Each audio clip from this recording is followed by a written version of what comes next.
Member for West Vancouver Capilano.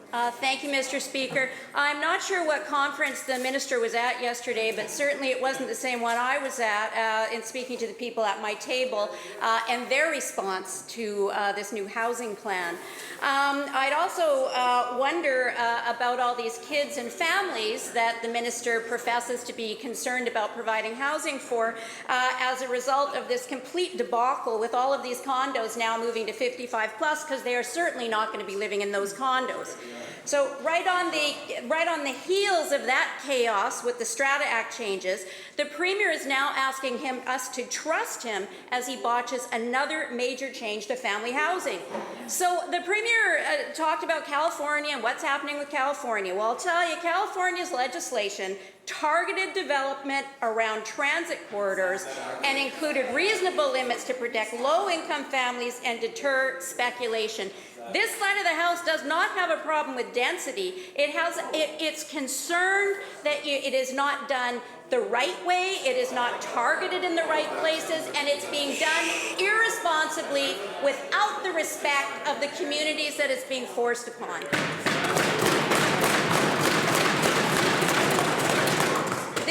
This Premier has done none of those things on this back-of-envelope plan, and communities are already saying that infrastructure will not be in place. Richmond Mayor Malcolm Brody says, quote, "Do you have the sewers and the pipes and the water supplies?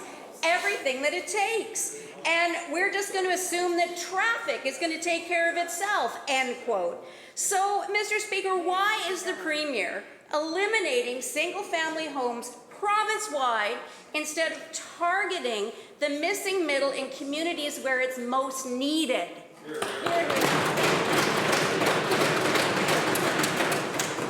Minister of Housing. Thank you, Honourable Speaker, and I have to correct the member. We are not eliminating single-family homes. Single-family homes can still be built in communities, Honourable Speaker. If people can afford them, and they want them, the market will deliver those homes still, Honourable Speaker. What we're providing here is options.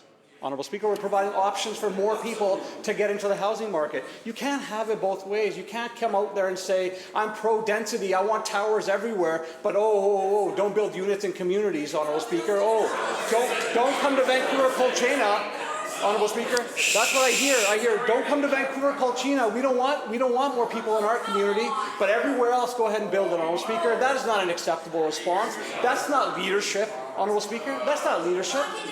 Honourable Speaker. Members.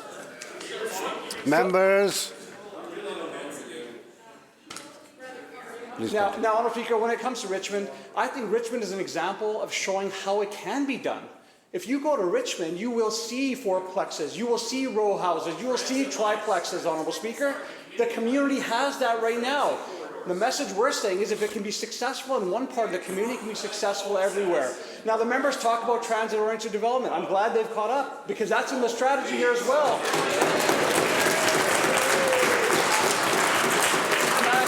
Imagine this, Honourable Speaker, they all of a sudden are alive to the idea that we should be building housing near transit. Do they not know the entire time they were in government there was a policy that said we could not buy land near transit stations to build housing? Do they not know that, Honourable Speaker? That's what we've changed. Well, he says who built it? Who built the transit? I'll tell you who built it. It was temporary foreign workers, Honourable Speaker. It was temporary foreign workers that came in to work on the Richmond line.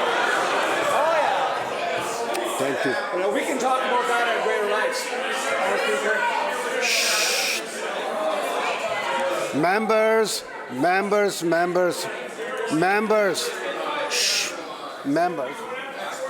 Hold on. Enough. Shh. Member. We have young kids in the audience. They are here to learn and see the democracy in action. This is not what we want to show. Both sides. Okay? Please conclude. Honourable Speaker. Philip McKellar from Homes for Living says the government seems to get it. On small-scale multi-unit change, I would like to say that this makes a dent in the supply side of the equation, and the evidence for this is in New Zealand, and that has had an impact on house prices there as well. Casey Edge, Executive Director of Victoria Residential Builders Association, thinks, I think this has enormous potential, Honourable Speaker. Small-scale, multi-unit zone changing will help Thank you. people it'll help people that need something bigger than a condo but can't afford a single family. Honourable Speaker, I've got pages of this, so if they want to keep asking questions, I'm happy to share that with them.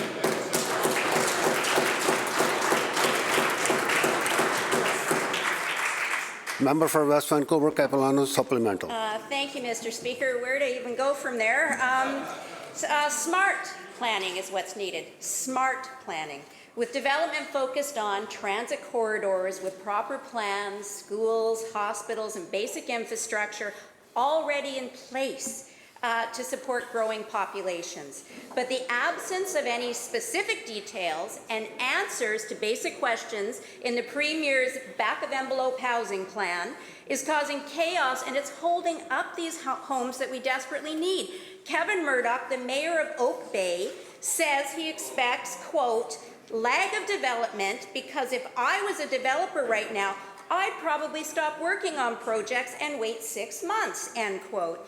This will have a disastrous impact on building much needed housing in our community today. So, Mr. Speaker, is the Premier seriously going to tell every municipality to stop development for 6 months while they wait to figure out how the Premier is going to impose fourplexes on every single family neighbourhood? Minister of Housing. Thank you, Honourable Speaker. Again, the contradictions. You know, first question say you're doing it, you shouldn't be doing it. Now they're saying, why can't you do it fast enough, Honourable Speaker? Why can't you do it faster? Because we want the housing to be developed. You can't have it both ways, Honourable Speaker. Again, let me share some additional quotes for the member, Honourable Speaker. We had Andy Yan, who's a well-known housing policy advocate, said, I think overall this housing plan really covers a larger spectrum in terms of housing policy. It covers supply, it covers demand, and it covers finance, which I think is a really smart way of moving towards trying to house all British Columbians.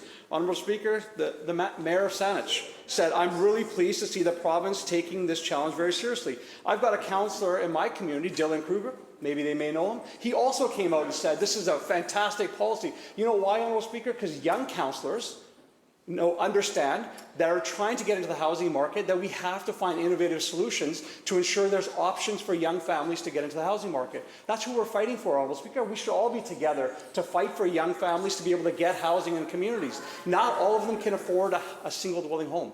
I appreciate some can, and they will be able to buy them. The housing will exist. But for those that can't, we need more options, Honourable Speaker. That's why we're doing this work.